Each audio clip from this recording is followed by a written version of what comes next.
Salam alaikum. Dans ce vidéo, je vais résumer les polymères, les céramiques hiver et les matériaux composites.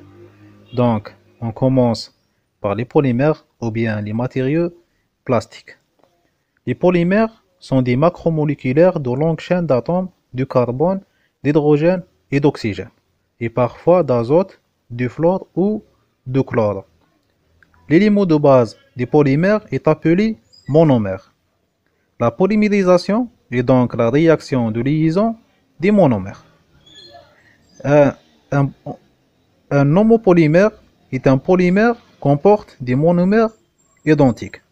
Un copolymère est un polymère comporte des monomères de sortes différentes.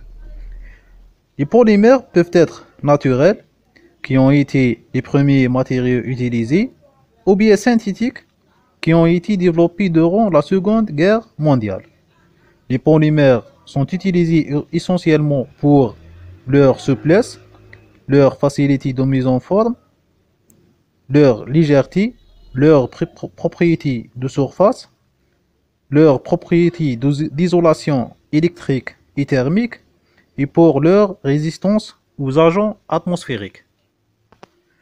Mais son utilisation est limitée par la température ou les propriétés mécaniques des polymères se dégradent dès que la température s'élève. Les polymères se dégradent aussi sous l'effet des rayons ultraviolets.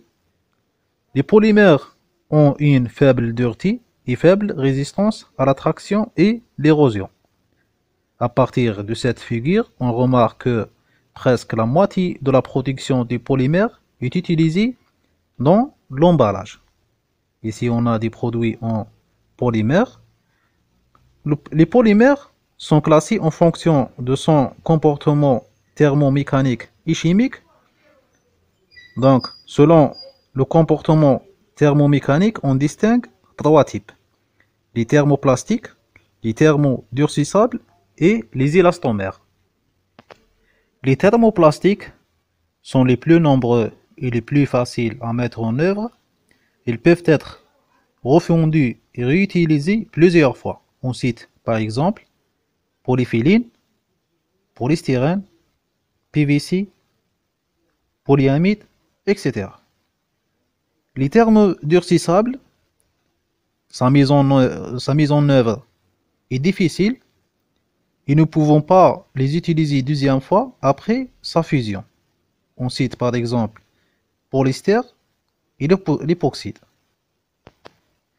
Les élastomères sont considérés comme une famille supplémentaire de polymères. Ils ont des propriétés très particulières, surtout ils sont caractérisés par une très grande élasticité. On passe maintenant à la troisième famille des matériaux, les céramiques et verre. Le verre est un matériau amorphe composé principalement de dioxyde de silicium. Il est fabriqué par vitrification du sable. Le verre possède une grande stabilité chimique. C'est un matériau fragile et recyclable. Les céramiques sont des matériaux élaborés par le frétage à partir des poudres. Ils ont des liaisons de type ionique ou covalente. Ils sont constitués de deux phases, une phase cristalline ordonnée et une phase vitreuse désordonnée. Un céramique est essentiellement utilisé pour sa facilité de mise en œuvre, sa dureté et sa résistance à l'abrasion, sa résistance à la compression, sa résistance aux températures élevées. C'est pour ça que les céramiques sont utilisées dans les fours. Les céramiques sont aussi utilisées à cause de son couleur attirant. Par exemple, ici on a des produits en céramique.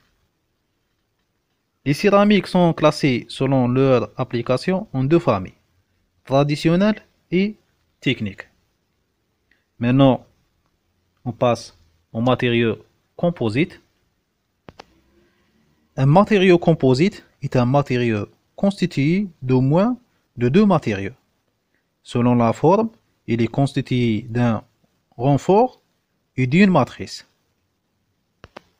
Le renfort assure les propriétés mécaniques et la matrice joue le rôle de liant afin de protéger le renfort.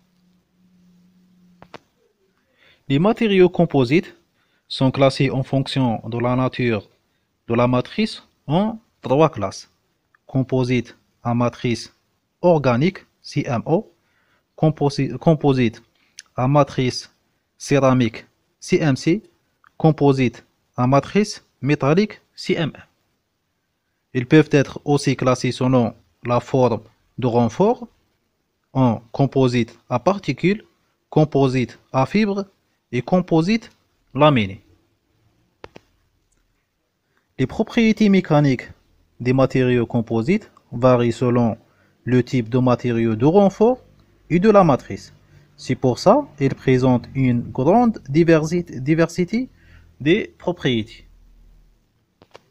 Généralement, on les trouve dans le secteur d'aéronautique, le secteur de sport, le secteur artistique, le secteur mécanique et dans le secteur militaire. Et voilà ici des produits différents en matériaux composites.